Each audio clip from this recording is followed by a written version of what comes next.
Começa agora Cruzamentos Literários, uma parceria entre o Instituto Camões, a Fundação Gulbenkian e a Associação Oceanos, que integra a programação cultural da Presidência Portuguesa do Conselho da União Europeia.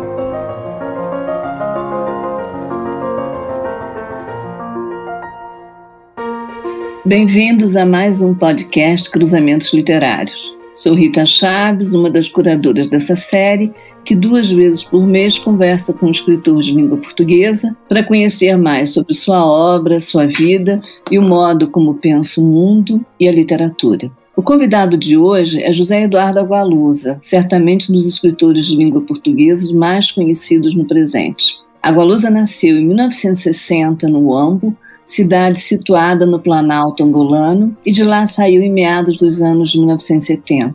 Em Portugal, para onde seguiu com a família, fez o curso de agronomia e civicultura, mas profissionalmente foi o jornalismo que definiu o seu caminho. O namoro com as palavras que a atividade jornalística estimula desdobrou-se na escolha da literatura como uma arte a ser cada vez mais cultivada em sua vida. Sua produção reúne dezenas de livros que já foram traduzidos também para dezenas de línguas.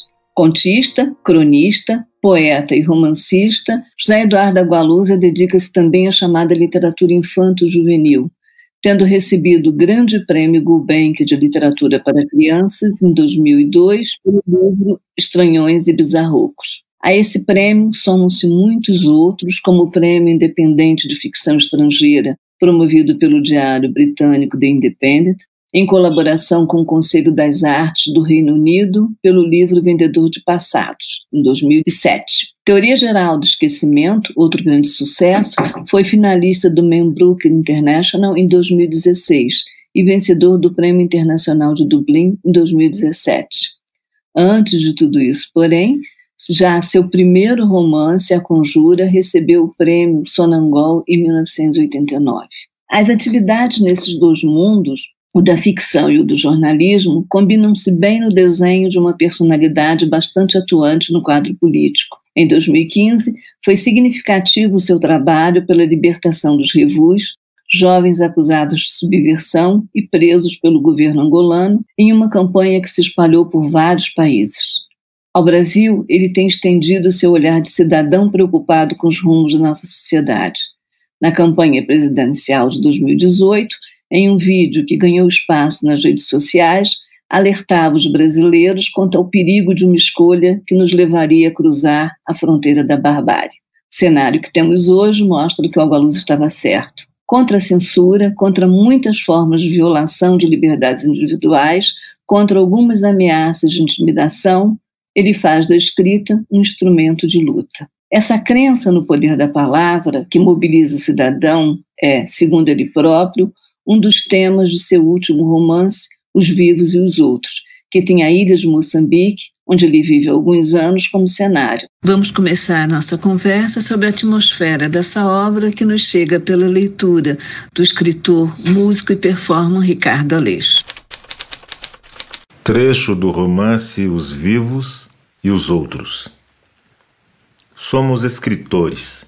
Nosso trabalho consiste em absorver a luz como as plantas, em transformar a luz em matéria viva.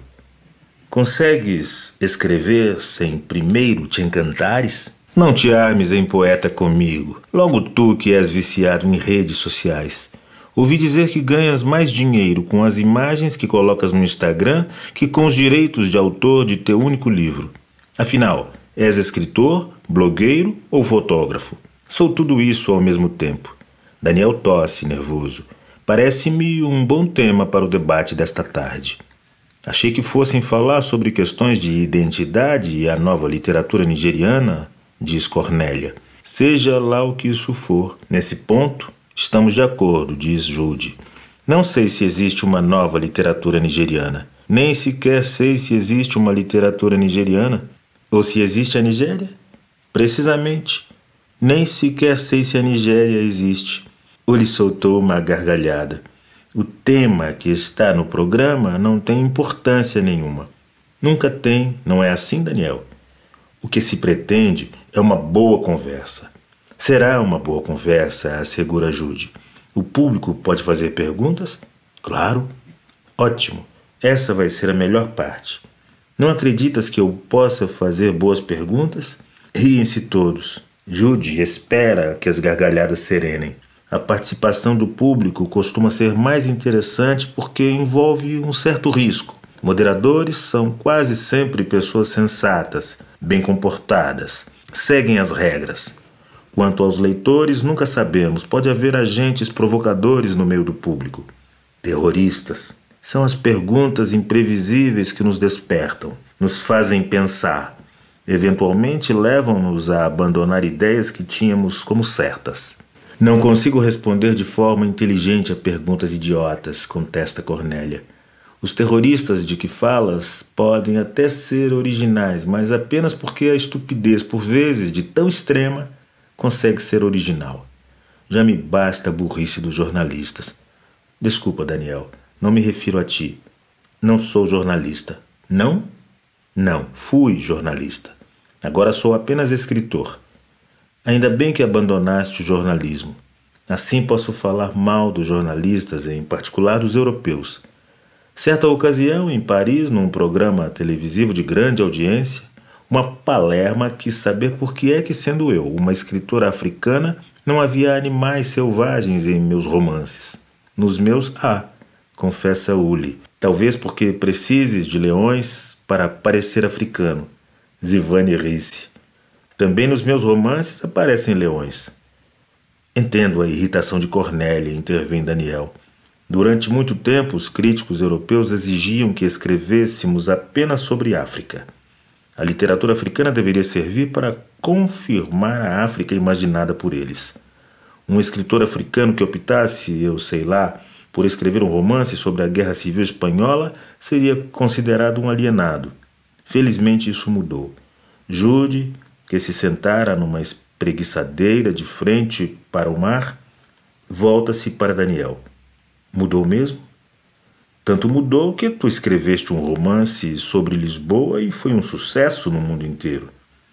É Lisboa, sim, mas vista pelo olhar de um africano. Tudo bem, os europeus já vão aceitando que um escritor africano tem direito a sair da senzala e a passear-se pelo mundo como qualquer outro. Ao mesmo tempo, se quiser ocupar-se de leões, por que não? Porque confirma os preconceitos dos europeus em relação à África, irrita-se Cornélia. A grande literatura trabalha contra o lugar comum. Existem muitas realidades diferentes em África, e em algumas delas ocorrem leões, contesta Zivane. Eu quero escrever sobre meu país, e no meu país há leões, feiticeiros, meninos dançando à volta de fogueiras. Não escrevo para agradar aos brancos, mas se os brancos gostarem dos meus leões, tanto melhor. Não devemos ter medo dos lugares comuns, diz Uli. Todo homem é um lugar comum. Além disso, qualquer lugar comum pode ser o mais raro dos lugares. Basta saber olhar. Sábias palavras, diz Jude, curvando-se numa pequena vênia. O olhar é tudo. Na sua avaliação, ainda é forte essa atmosfera de exotização que cerca o escritor africano, ou as literaturas africanas já conquistaram uma dose efetiva de autonomia? Boa tarde e muito obrigado pelo convite para estar aqui com vocês. Rita, essa pergunta acho que pode ser respondida. Peço desculpa pela minha voz, eu estou muito engripado, então se tossir também peço desculpa. Sim, não, ou seja, ainda por vezes ainda existe essa cobrança, não é? Eu sinto isso com as traduções dos livros. Nós hoje viajávamos antes desta pandemia, viajávamos muito, não é? E em alguns países, vamos dizer, onde os autores africanos ainda estão menos publicados, é possível existir esse tipo de preconceito, não é? E de cobrança. Em países onde a literatura africana é muito conhecida, não é? E tem um grande vigor, por exemplo, na Grã-Bretanha, não é? Isso já não acontece de todo. Então sim, não, em alguns países ainda é possível isso acontecer, por exemplo em Espanha, onde os escritores africanos curiosamente não estão muito editados. A Espanha é um país muito fechado à literatura africana, mas isso pode acontecer, mas em França ou Inglaterra já não. E nos próprios países africanos, como é que você vê isso? Também sim, porque os países africanos também assimilam muito do que vem de fora, não é? Muito desse olhar de fora, É muito curioso isso, que é muitas vezes a crítica exterior, o olhar crítico exterior, acaba sendo assumido pelo interior, não é? Então, às vezes, isso acontece, não é? Então, é possível que mesmo nos nossos países, às vezes, exista essa cobrança. Se um escritor africano, se um escritor angolano, por exemplo, decidir escrever um romance sobre o passado nos Estados Unidos ou no Brasil, é possível que alguns críticos ou que alguns leitores tenham essa cobrança. Você tem uma experiência, digamos, um pouco rara, né? Na medida em que você circula muito, você é um escritor africano, tem uma experiência, voltou agora a morar num país africano, embora não o seu país de origem. Como é que é para você, Água-Luz? Nós já fizemos essas perguntas a vários escritores com outras experiências, mas como é que é para você essa questão do leitor? Quer dizer, quando você escreve, né, há sempre um leitor virtual com que, de alguma forma, o escritor dialoga. O teu leitor virtual é preferencialmente um leitor da comunidade africana ou é um leitor fora, né, de qualquer modelo? Em vários festivais literários africanos, só com autores africanos, onde eu estive, concretamente na África do Sul, lembro-me de um encontro em Durban, mas também me lembro do encontro grande de escritores africanos em Brazzaville, e essa questão esteve presente, que é o facto da maior parte dos nossos leitores estar fora dos nossos países. E por um lado também, uma grande parte, uma percentagem muito grande de autores africanos vivem no exterior, sobretudo os de língua inglesa. Quer dizer, se pensarmos nos grandes autores nigerianos, hoje a Nigéria, enfim, é o principal centro da literatura em África, quase todos os grandes autores africanos estão no exterior, não é? Nos Estados Unidos ou em Inglaterra. Então essa questão surge muito. E lembro-me que um autor camaronês dizia, e eu concordo inteiramente com ele, que os autores africanos são uma espécie de tradutores de mundos. Porque, sim, quando nós escrevemos não estamos a pensar apenas no nosso público imediato, ou seja, os leitores dos nossos países, mas estamos a pensar nos leitores para além dos nossos países, não é? Por outro lado, os países africanos também tendem a ser muito diversos. Então, mesmo dentro de um único país, por exemplo, vamos pensar, dentro de Angola, se eu escrevo sobre uma realidade predominantemente ouvimundo, e fortemente ouvimundo, vamos dizer um Sousa Jamba, se amanhã voltar a escrever, não é? Agora ele está a viver mesmo no interior do Ambo. É provável que ele tenha que fazer esse esforço, mesmo para além da sua comunidade ouvimundo. Para ele ser entendido pelo conjunto dos leitores angolanos, ele provavelmente terá que fazer esse esforço de traduzir o seu mundo para os outros mundos. Então, esse é um desafio, eu acho, permanente, no caso dos autores africanos, e que talvez distinga um pouco a literatura destes autores, a nossa literatura, dos autores brasileiros, por exemplo, não é? Porque imagino que na maior parte dos casos o autor brasileiro pensa no imediato no seu público leitor brasileiro, e realmente um autor africano normalmente pensa para além desse público imediato. Bom, você, nesse último livro, escolheu a ilha de Moçambique, que é, sem dúvida alguma, né, aquilo que nós podemos chamar de um local de cultura na tradição literária moçambicana. E eu imagino que a ideia de incorporá-la como uma paisagem decisiva na sua ficção esteja ligada a esse percurso, mas também esteja ligada à sua experiência de morador daquele pedaço meio mágico, né, perdido ou achado no meio do Índico. Como é que foi combinar essas várias dimensões da ilha em um romance?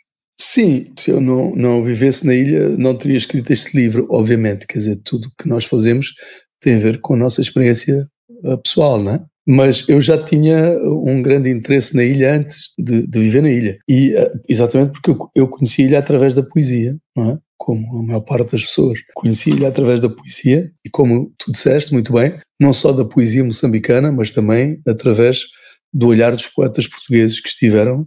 Aliás, muitos poetas nasceram na ilha também, não é? É incrível isso. Não só escreveram, não só viveram. O Bocage também viveu na ilha, não é? Tomás António Gonzaga, brasileiro, foi degradado para a ilha de Moçambique, casou com uma moçambicana, teve filhos e, portanto, deixou descendência. Ainda hoje há descendentes na ilha de Moçambique, do Tomás António Gonzaga. Então eu comecei por conhecer a ilha através da poesia. E quando decidi escrever o livro, quando comecei a escrever, obviamente interessava-me tudo isso, não é? Interessava-me a ilha como lugar de encontro, que é aquilo que a ilha é, não é? Secular, e essa mística poética que a ilha foi adquirindo ao longo dos séculos. E também porque o livro é sobre um encontro de escritores africanos, então eu queria que se passasse num território africano. Um território africano bastante singular, não é? Bastante singular, exatamente, porque também é uma ilha, né? Então todas as ilhas são singulares. Eu não sei se todos os territórios africanos são singulares, quer dizer, eu acho que cada território tem a sua própria, quando nós conhecemos bem, tem a sua própria mística também, não é? Mas uma ilha, evidentemente, e eu precisava de uma ilha, porque eu queria um lugar isolado, então convinha-me também uma ilha para escrever este livro. Eu li bem recentemente Os Vivos e os Outros, e eu acho que há um olhar que se demora no jogo do tempo ali também. Além da questão que você próprio destacou, sobre o poder da palavra, há um foco no jogo do tempo.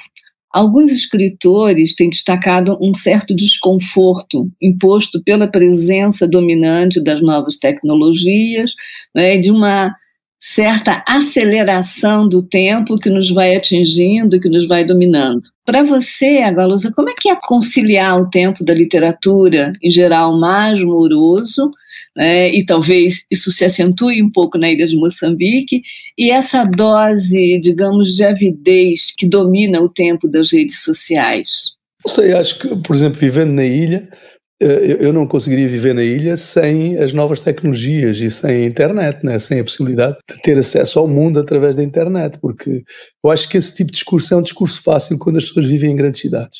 Você percebe a importância da internet quando vive num lugar pequeno e isolado como é a ilha de Moçambique. Então a internet permite-me ter acesso aos jornais do mundo todo, né? Aos jornais angolanos, aos jornais portugueses, brasileiros, etc. Permite-me conversar com os meus amigos e manter esses contactos. Então, para mim, a internet é fundamental, não é? E talvez também por isso o livro trata de uma situação de isolamento que quem vive num lugar assim compreende melhor, não é? Eu acho que quem vive permanentemente ligado ao mundo, não é? E isso numa grande cidade é o que acontece com ou sem internet, não é? Não tem essa mesma sensação de isolamento de quem vive num lugar como a ilha de Moçambique. Eu queria que você nos falasse um pouco do processo de criação desse livro, dessa sua opção pela história, que aparece já no começo da sua carreira, e da forma como ela é retomada, de modos diferentes em livros como Estação das Chuvas, A Rainha Ginga, Nação Crioula. Como é que a história foi, digamos, uma namorada sua, e como é que ela foi se transformando na sua escrita, mas de uma forma bastante presente. Este livro surgiu diretamente da leitura de uma série de jornais, de uma coleção grande de jornais angolanos do século XIX. Não é? E ao ler esses jornais, eu rapidamente mergulhei num universo que eu desconhecia, como na época a esmagadora maioria dos angolanos desconhecia, mesmo em termos de história, não é? Havia poucos historiadores, agora já não, agora há muito trabalho publicado. Se eu tivesse escrito o livro hoje, se eu escrevesse hoje, escreveria outro romance. Mas na altura não havia, de facto. Não havia muita gente com conhecimento do que tinha sido o século XIX em Luanda, né? E Luanda, evidentemente, era na época uma cidade muito pequena, e através dos jornais, e eu lembro-me que contei dezenas de títulos de jornais angolanos publicados entre 1880 e 1900. Foi um período muito agitado, muito intenso do jornalismo angolano, aproveitando aquele período também da monarquia liberal em Portugal, não é? E, portanto, de alguma democracia, vamos dizer assim, de alguma liberdade de expressão. E, lendo aqueles jornais, era como entrar realmente dentro daquela sociedade, não é? Com os seus conflitos, as suas lutas intestinas, essa aspiração já independentista que começava a surgir, não é? A questão da escravatura, que ainda era tão viva, e do combate à escravatura. Enfim, tudo isso já estava ali, não é? Era muito, muito intenso. E eu percebi logo que tinha ali um romance, não é? Tinha ali os personagens, tinha ali o mais difícil, que é a linguagem, que é o tom, e no fundo o que me interessava era o português angolano do século XIX ali, não é? E portanto o livro surgiu muito rapidamente. Quando eu comecei a escrever o livro foi muito rápido, foi um romance. Curiosamente, várias pessoas me disseram, um primeiro romance, um romance histórico, um primeiro romance, deve ter sido muito difícil, e não foi. E não foi porque eu tinha esse apoio, né? Tive essa ajuda do jornalismo angolano do século XIX. E depois fiquei com tanto material, não é? Porque li muito, fui lendo mais e mais e mais. E depois, à custa desse livro, conheci pessoas como o Mário Pinto de Andrade, que foram muito importantes na minha formação na minha formação cultural, política, etc. O Mário leu o livro ainda, o livro não estava publicado, leu o original, não é? E depois, através de pessoas como o Mário, acabei por ter acesso a outras fontes e a ler mais. E então fiquei com material para escrever outros livros. Escrevi uma série de contos que foram publicados depois.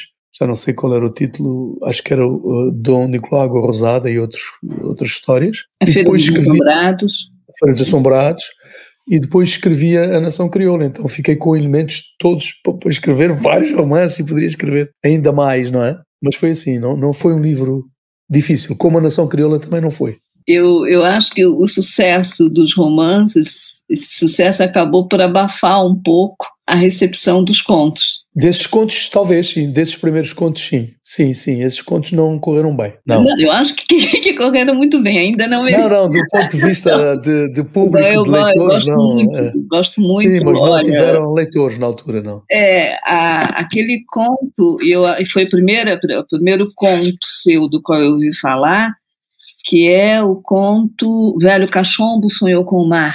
Eu acho que é um conto preciso. Você conseguiu resolver ali a equação, né, que se refere o Júlio Cortázar, né, de pescar um momento singular e trabalhar esse momento singular com eu penso que você pode explorar melhor, ou melhor, talvez nós possamos explorar melhor aqueles contos, né, realmente são muito bons.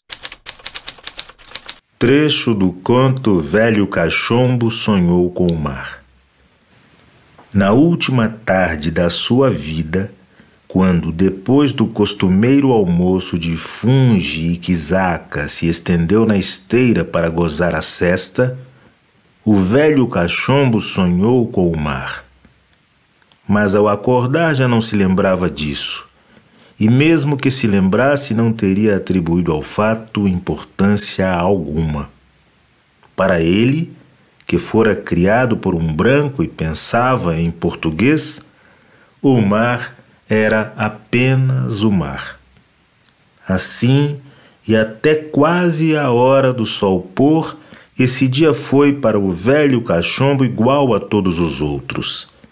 Já há 8 anos tinha aquele emprego como guarda de uma pequena estação de empalhamento de cobras em pleno sertão da Quissama. Fora o professor Silva Franco que lhe obtivera o lugar, salvando-o assim de morrer na miséria, pois Cachombo estava a dobrar o cabo dos 60 e deixara de poder exercer, com a agilidade requerida, o seu antigo mistério de carregador de mochilas. Agora envelhecia tranquilamente, entregue à íntima e minuciosa tarefa de imaginar a sua própria morte. Via-se a morrer de muitas maneiras, convicto de que se as conseguisse idear a todas, nenhuma delas se concretizaria. Mas, a despeito de tal obsessão, não intuiu nem naquele dia, nem nos que o precederam quaisquer sinais aziagos. Ao velho cachombo, aquele ofício de guarda pesava pouco, pois a estação situava-se em lugar remoto e o gentio das redondezas era pacato e sem cobiça. De tempos a tempos, o professor Silva Franco aparecia no local, acompanhado por um mulato de nome Souza, e nessas alturas o velho cachombo ajudava os dois a bater o mato à caça de cobras raras. Mas a maior parte dos dias passava-os ele sem ocupação alguma, entretido tão somente a imaginar as circunstâncias em que ocorreria o seu próprio falecimento. Naquela tarde, portanto, o velho cachombo despertou de sua sesta com a quietude de sempre e sem se lembrar que sonhara com o mar. O sol declinava quando, numa angústia crescente, se deu conta de que qualquer coisa estava errada. Qualquer coisa estava errada e ele não sabia o que era. De súbito compreendeu. O silêncio enchia tudo. Um silêncio espesso como uma noite sem lua. Não havia pássaros. Todos os pássaros se tinham ido embora. E a poesia, Agualusa? A poesia é uma visita rara para você. Eu acho que a poesia está na ficção, não é? A poesia para mim é muito importante. Eu sou um grande leitor de poesia e enquanto escrevo ficção leio poesia, leio muito. O que eu leio mais é poesia enquanto escrevo ficção. E portanto eu sou movido à poesia, sou impulsionado pela poesia. E acho que a poesia acaba por estar dentro da ficção, no interior da ficção. Mas não, eu editei um livrinho com o Landino Vieira, quando o Landino, portanto já foi há muito, muito tempo, não é? Quando o Landino era secretário-geral da União de Escritores. E depois só voltei a publicar há 2 anos, mas um livro muito especial, que é um livro com fotografias da ilha de Moçambique e com poemas meus sobre a ilha também. Eu noto que nos teus romances há uma incorporação muito viva dos diálogos. Não é? Você é Gosto muito de construir diálogos. Eu perguntaria, isso já faz parte de uma atração, quer dizer, a expressão de uma atração por gêneros como o teatro e o cinema? Eu não sei, mas, por exemplo, eu agora estou a fazer um roteiro, não é, sobre uma adaptação dos Papéis do Inglês, do Rui. Na verdade enfim, é um convite do Paulo Branco e ele comprou a trilogia e dá-me muito gozo, dá-me muito, muito prazer mesmo criar os diálogos, não é? Inventar, porque aquilo evidentemente uma adaptação de um romance é uma outra coisa, é sempre uma reinvenção, não é? Para cinema. Mas são sobretudo diálogos, não é? A riqueza tem a ver com os diálogos. E gosto muito de trabalhar diálogos, muito, muito. É uma coisa, sempre me deu prazer e agora fazendo isso, roteiro para cinema, posso exercitar isso também, não é? E é uma coisa que me dá muito prazer fazer, gosto muito, sempre gostei muito. Você tem essa incursão pela fotografia, tem, né, essas viagens, digamos, pelo teatro, pelo cinema. Na sua avaliação, isso te afasta um pouco da literatura ou, ao contrário, alimenta formas novas, não é, de revitalização, digamos assim, do teu projeto literário? Eu acho que tudo isso é literatura, né? Uhum. Tudo isso é literatura. O teatro, até o cinema, até o roteiro, pode ter um cariz mais literário, não é? Então, para mim não há diferença, não há fronteiras, não vejo, nem penso nisso. Para mim é tudo o mesmo ofício, faço tudo com o mesmo espírito, não distingo. O jornalismo e a fotografia também? Não, o jornalismo, também sou menos jornalista hoje, já há bastante tempo que não tenho trabalhado. Eu gosto de trabalhar como jornalista, não é? Eu trabalhei sobretudo como jornalista cultural. Acho que o jornalismo me ensinou a aproximar das pessoas, a conversar, a falar, a fazer perguntas. Sou pouco jornalista hoje, não é? A fotografia me ajuda um pouco também, não é? Porque muitas vezes eu parto da imagem para construir também a ficção. Então a fotografia também me ajuda. E também acho o contrário, também acho que a fotografia também conta histórias, não é? Uma boa imagem também conta histórias, então também há ali uma arte de contar histórias através da imagem. Essa experiência que você se referiu do livro de fotografias com os poemas, foi uma coisa pensada, programada ou aparece? Não, apareceu, sim.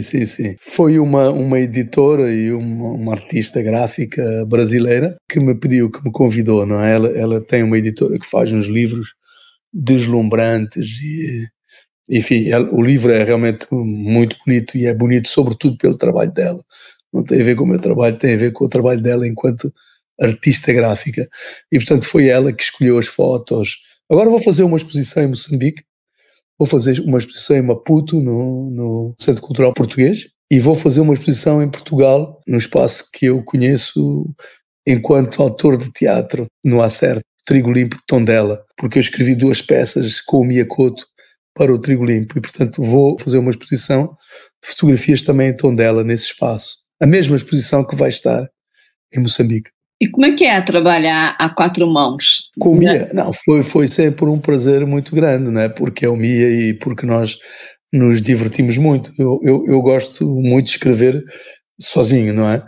Mas eu gosto muito mais de escrever com outra pessoa, porque aí há uma interação e uma comunhão e uma partilha das ideias, não é? E, portanto, acaba por ser muito mais divertido, não é? E mais rápido, tudo é mais rápido também, não é? Porque estamos ali brincando e divertindo-nos os dois. Então foi uma experiência que eu gostei muito. Nós fizemos 3 peças de teatro que depois transformámos em contos e que publicámos com o título O Terrorista Elegante. É um livro que está publicado em Portugal, no Brasil e também em Moçambique.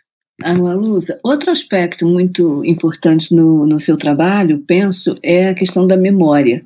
não é? Em Um Vendedor de Passados, você ironiza a invenção da memória como um patrimônio, não é, a ser faturado por alguns personagens. Na Teoria Geral do Esquecimento, a memória aparece como uma espécie de filtro para um balanço da história. Na Rainha Ginga vai aparecer de outra forma, enfim. Eu queria saber se você reconhece essa relação com a memória como um eixo do seu projeto literário, ou a ideia de projeto literário é algo distante da sua concepção de literatura? Não, com certeza, na medida em que memória, história, tudo isso tem a ver com a identidade, com a construção de identidade. De uma identidade pessoal, não é? De uma identidade íntima e de uma identidade nacional. Não é? E, portanto, não surpreende que esse interesse pela memória e pela história, enfim, por tudo que tem a ver com a identidade, com a construção de identidades, é central não só no meu trabalho, mas eu acho que é central no trabalho de quase todos os escritores africanos, não é? Isso tem a ver com o facto de sermos todos provenientes de países jovens, portanto, de países em fase de afirmação. A literatura tem essa fase, o Brasil também já passou por isso, não é? E agora, curiosamente, na Europa, com estas novas identidades, estas novas crises identitárias, a literatura europeia está outra vez muito voltada para questões de identidade, voltada para questões de memória. Se você for ver a literatura inglesa, não é? E as grandes autoras de origem africana que fazem hoje a literatura inglesa, vai ver que a questão da memória, não é? É absolutamente essencial na literatura destas pessoas. Olha, bom, falamos de memória, falamos em identidade, temos que falar numa questão central, que é a questão da língua, né? Sobretudo nesses escritores que, de alguma forma, lidam sempre com o legado do Império. Nos anos 70, no final dos anos 60, início dos anos 70, Loandino Vieira definiu a língua portuguesa como um espólio de guerra. Mais tarde, ouvi o Pepe Tela fazer isso, também. Dizer isso. Depois há um filme sobre o Craveirinha, feito pela Fátima Mendonça e pelo Michel Laban, em que ele diz que a língua não pode ser uma pátria, como defendia o Fernando Pessoa, mas ele aceitava que a língua portuguesa fosse um porto de abrigo. Na sua obra, né, em que nós podemos notar uma espécie de entrelaçamento cultural, né, que de alguma forma, muitas vezes é associada à ideia da lusofonia, como é que a língua portuguesa deve ser vista? Quer dizer, como é que é para você escrever em português e como é que você vê a língua portuguesa trabalhada por outros escritores africanos?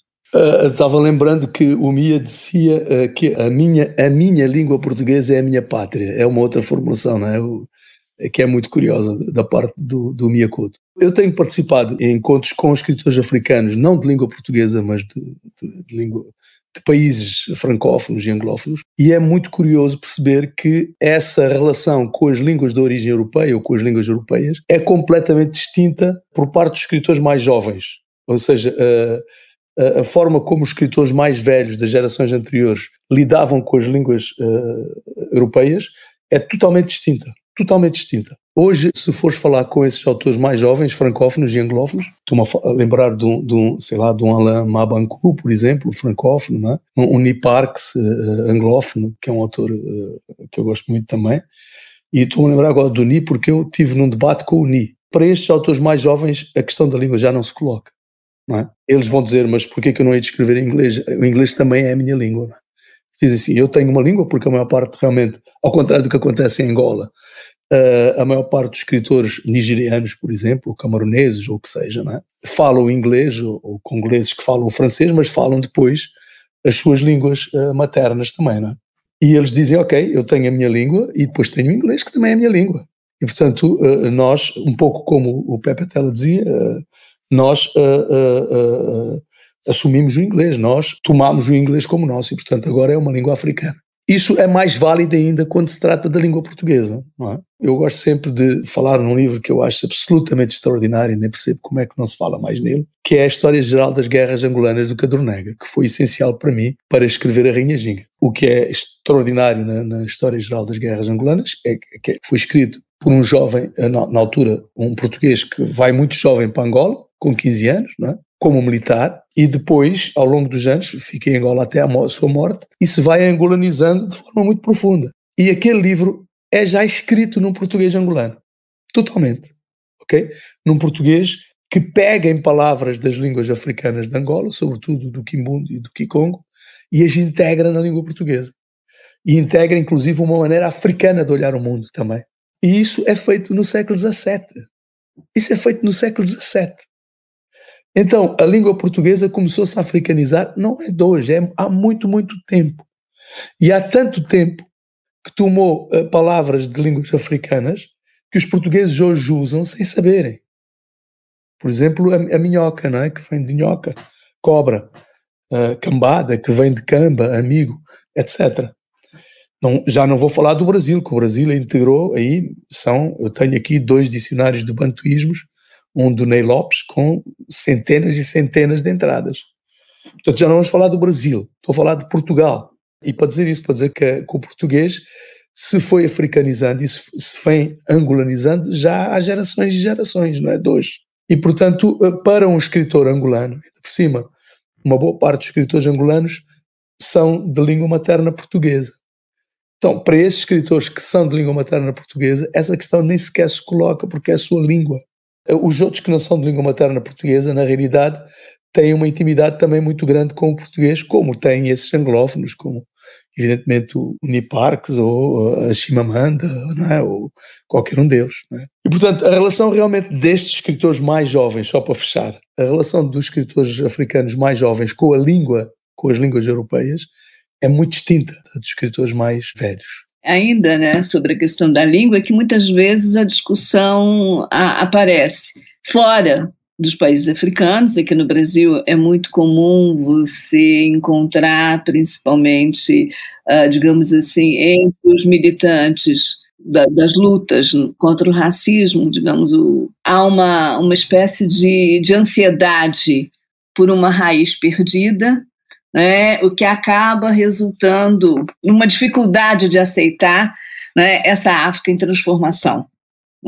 Você viveu algum tempo no Brasil, né, o Brasil é um país conhecido por você deve ter se deparado com essa situação, né, como se lutar... Sim, claro, naturalmente. É como se lutar contra o racismo fosse tentar recuperar uma África nostálgica. Eu estou lembrando o episódio, há muitos episódios, mas estou lembrando o episódio que me contaram, muito divertido, da Casa de Angola em Salvador, que em determinada altura decidiu criar, devido à demanda, porque havia muita demanda, cursos de Quimbundo, não é? Apareceram muita gente, sobretudo gente ligada ao candomblé, etc., com essa vontade de recuperar a língua original, porque ainda se fala, enfim, um Quimbundo arcaico, restos ou vestígios, e há correntes que defendem a adoção das línguas. Evidentemente o Quimbundo hoje não é o Quimbundo do século XVIII, por exemplo, não é? E aí causou uma grande perplexidade, porque quando esses brasileiros chegaram, não é, descobriram que a maioria dos professores eram evangélicos, dos professores angolanos, que ainda por cima, é realmente o que acontece, porque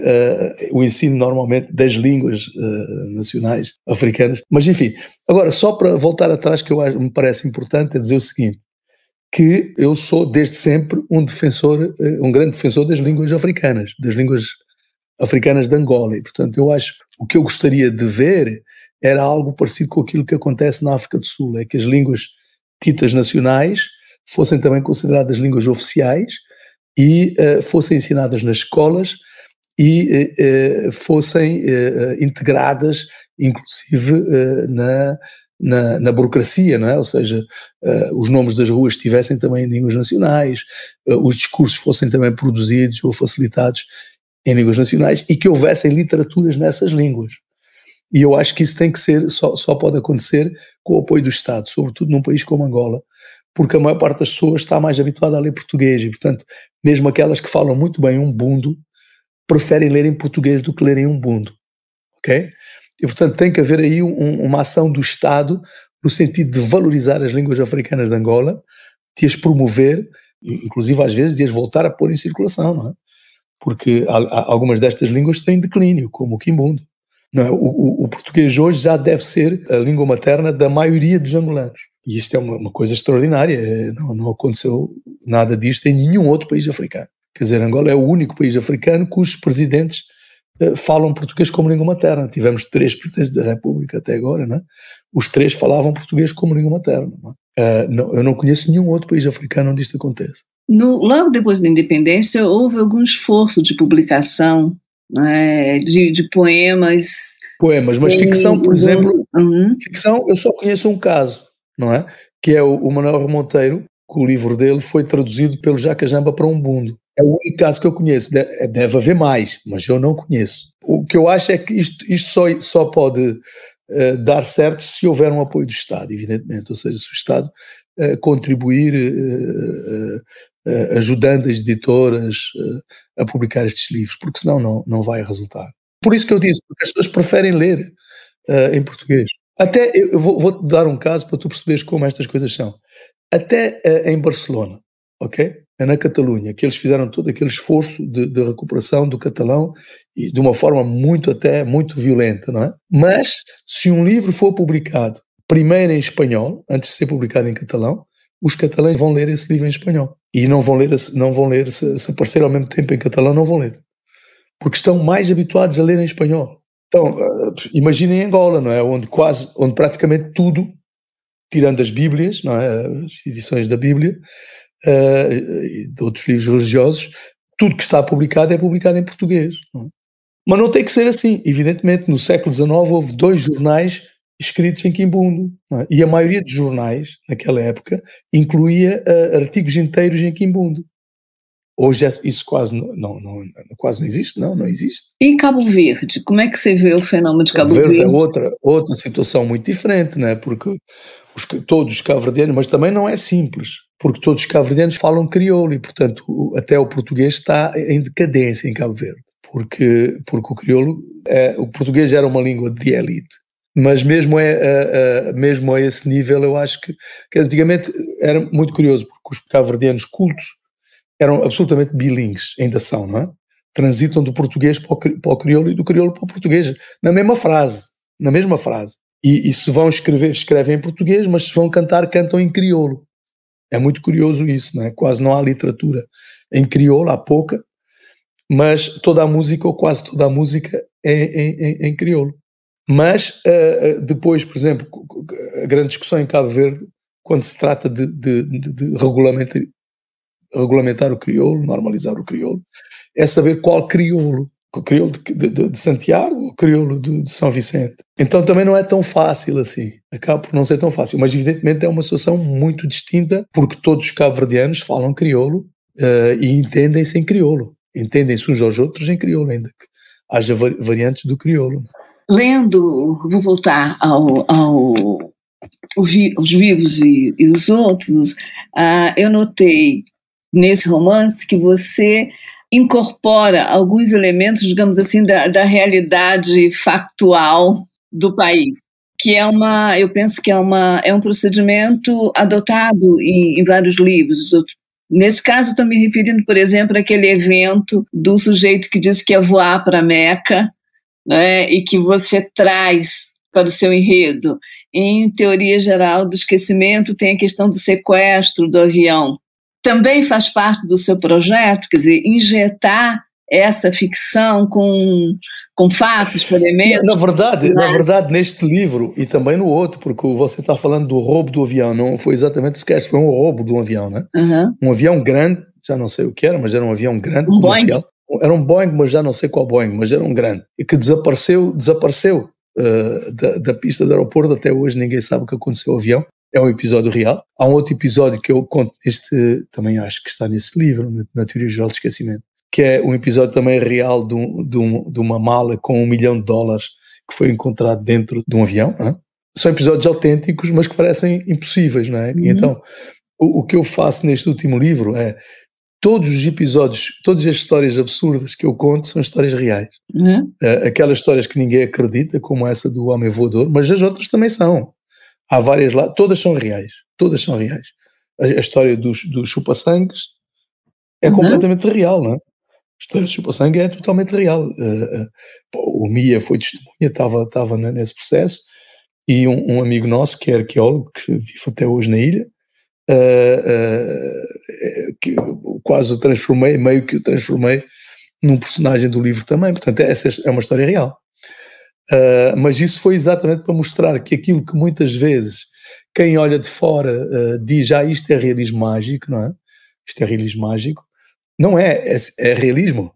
É realismo animista, como dizia o Pepe Tela, não é? Mas é realismo, é a realidade. Aquela é a realidade, aquela é a nossa realidade. Nesse caso, você está assumindo mesmo o papel de tradutor, né? O escritor como um tradutor de realidades, de modos de conceber a vida, né, que não são propriamente comuns, digamos assim, no espaço positivista associado ao Ocidente, seria isso? Exatamente. No que o Garcia Marques também dizia, né, na América Latina, a ficção passeia pelas ruas. Mas você sabe a história do Garcia Marques, que ele teve em Angola a convite do Fidel Castro, não é, em 76, 77. E ele escreveu um livro sobre a participação cubana chamado Operação Carlota, não? E que é muito engraçado, muito engraçado. E o Garcia Marques tem uma entrevista que está publicada em livro, na qual ele diz que essa viagem a Angola foi importantíssima para ele, porque foi como se ele tivesse desembarcado na sua própria infância, não é? Então ele compreendeu que muito desse ambiente que depois resultou no chamado realismo mágico vinha dali. Portanto, essa intimidade com o maravilhoso, essa ausência de fronteiras entre uma realidade concreta e um imaginário, não é? É uma coisa que continua muito viva em todos os países africanos. Eu queria passar um pouquinho para o outro lado da literatura, que é a relação direta com a realidade política, né? No seu trabalho como escritor, para além da escrita, né, há uma preocupação com a transformação do mundo, vamos dizer assim, com a participação em causas, seja as causas ambientais, ou mesmo o direito dos imigrantes. E nesse aspecto eu acho que o Brasil tem merecido uma grande preocupação dos escritores amigos. Você conhece bastante o Brasil, morou aqui, veio como é que você está vendo o Brasil nesse momento? Bem, como os brasileiros, não é? Quer dizer, com muita angústia, muita tristeza, não é?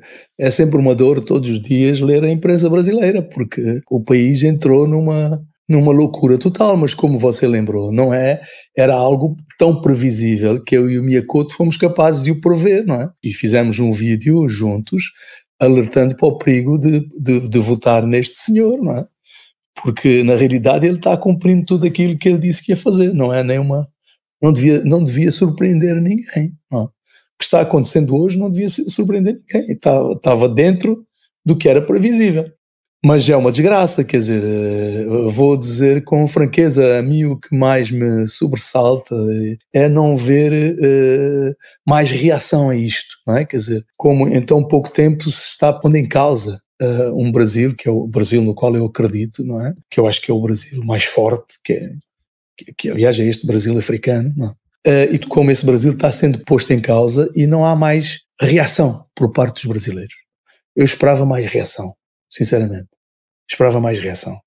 Eu penso que isso significa, né, de algum modo, a confirmação de algo que eu também fui reencontrar num dos teus livros, em A Nação Crioula, em que, numa carta do Fradique, uma carta do seu Fradique para o Eça de Queiroz, você fala na questão, você faz uma leitura muito ácida do Império Português, e num determinado momento o Fradique diz: nós não colonizamos o Brasil colonizou-se a si próprio.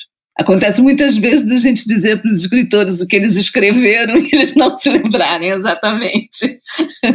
Mas há essa passagem, o Brasil, né, colonizou-se a si próprio com os escravos que nós levamos. Seria possível para você essa leitura? Quer dizer, nós estamos num momento em que precisamos descolonizar o Brasil, nós brasileiros. Eu acho que há uma falha realmente na história brasileira, não é? Que tem vantagens e tem virtudes e tem problemas, não é? E o facto do Brasil não ter sido descolonizado, não é? O Brasil, a independência do Brasil foi até esta coisa prodigiosa, não é? Que é proclamada por um português que vem a ser imperador do Brasil e depois volta a ser rei em Portugal. Extraordinário. Porque se compreendia melhor se ele tivesse continuado simplesmente a ser imperador no Brasil. Agora, que tenha voltado a ser depois rei em Portugal é uma coisa extraordinária. O que isto significa é que, na prática, quem estava no poder, que eram os portugueses, não saiu do poder. Essa franja da população de origem europeia manteve-se no poder, não é? E manteve o poder até hoje. E, portanto, nesse sentido, o Brasil nunca se descolonizou. E depois também teve isso, realmente essas pessoas foram perpetuando um sistema de pensamento colonial, não é? Portanto, o Brasil realmente nunca se descolonizou, nunca fez esse trabalho, que é uma revolução. Aquilo que aconteceu em Angola foi de facto uma revolução. Foi sobretudo uma revolução de mentalidades. Eu vi isso acontecer. Uma revolução de mentalidades é quando há uma súbita mudança de pensamento em pouco tempo. Isso aconteceu.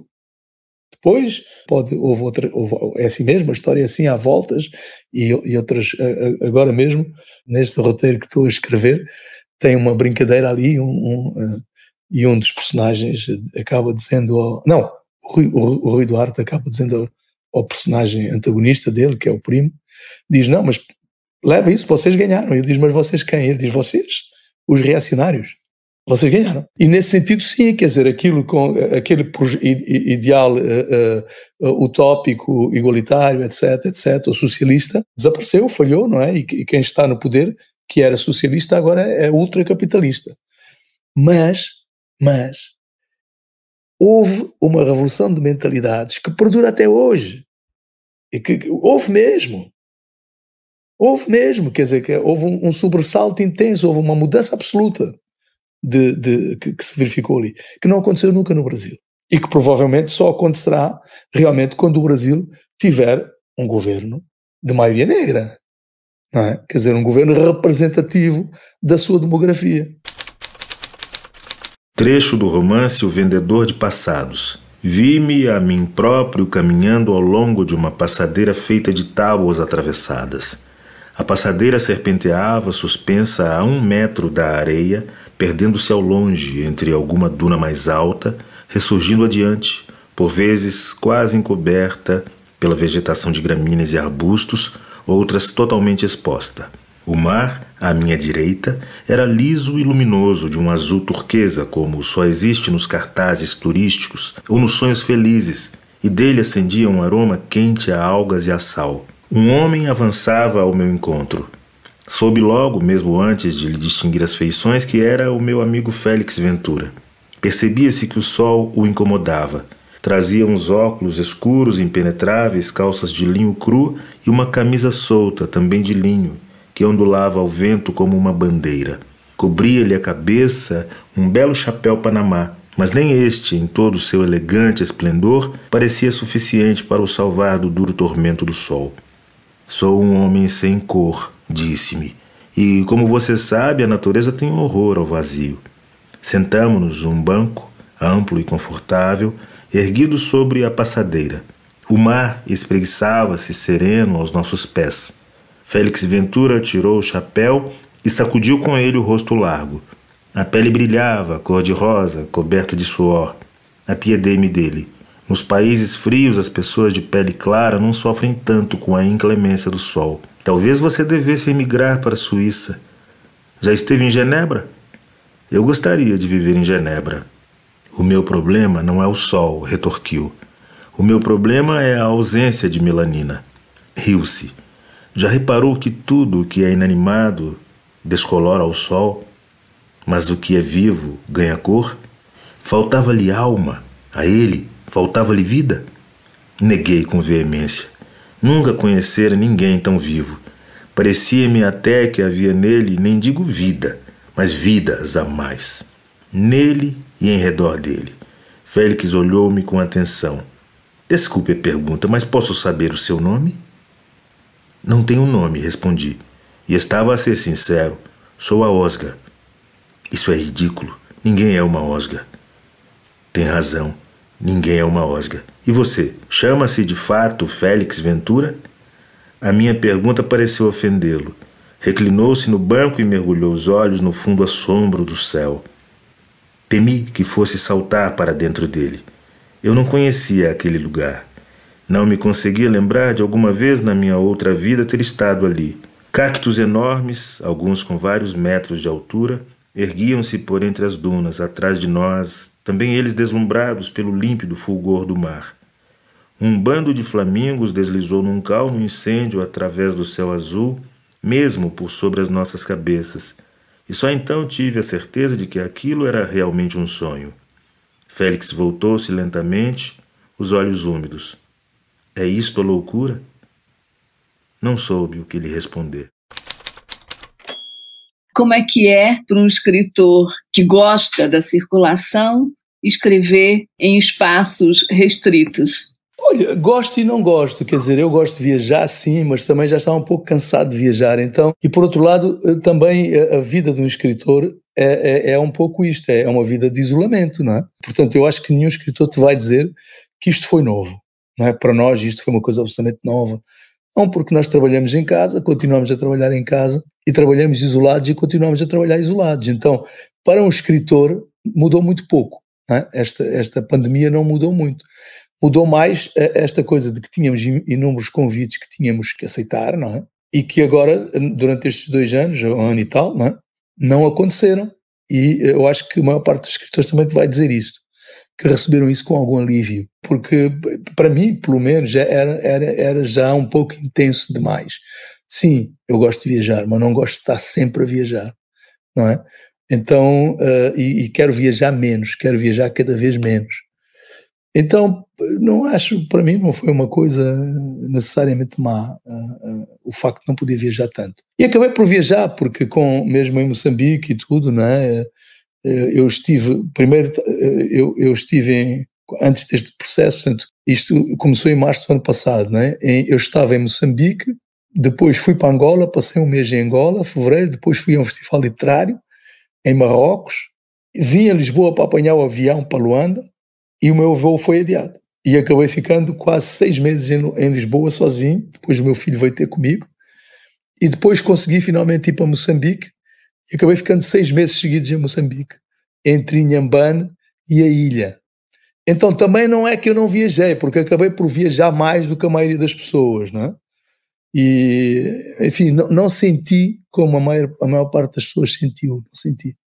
Até porque depois na ilha fiz a minha vida normal, não é? Em Inhambane mesmo levámos uma vida muito boa, não é? Não é que foi um sacrifício para nós, não foi um sacrifício, não foi. E essa experiência está abrigando um outro livro? Ou nesse momento a consagração... Isso, infelizmente, até adiei, porque eu tinha 2 projetos em Angola, que fui a Angola o ano passado exatamente para desenvolver, passei um mês, depois devia ter ficado pelo menos mais 2, 3 meses e não consegui, e este ano também ainda não consegui voltar a Luanda, não é? Com tudo isto. E, portanto, tenho 2 projetos de livros, 2 livros que estão adiados. Agora estou a fazer outras coisas, olha, estou a fazer esse roteiro e estou a fazer outras coisas. Nós terminamos aqui com a boa notícia de que há 2 projetos em curso, né? O adiamento não chega a ser uma má notícia, porque você está, nesse momento, trabalhando com esse roteiro, que eu penso que vai ser um trabalho excepcional, inclusive para a divulgação, né, de um escritor como Rui Duarte, que é um escritor da sua paixão e da minha paixão também. Muito obrigada, Agualusa, muito obrigada mesmo, foi um prazer. E espero que a conversa se desdobre depois dos outros livros prontos. Cruzamentos Literários, uma parceria entre o Instituto Camões, a Fundação Gulbenkian e a Associação Oceanos, que integra a programação cultural da Presidência Portuguesa do Conselho da União Europeia.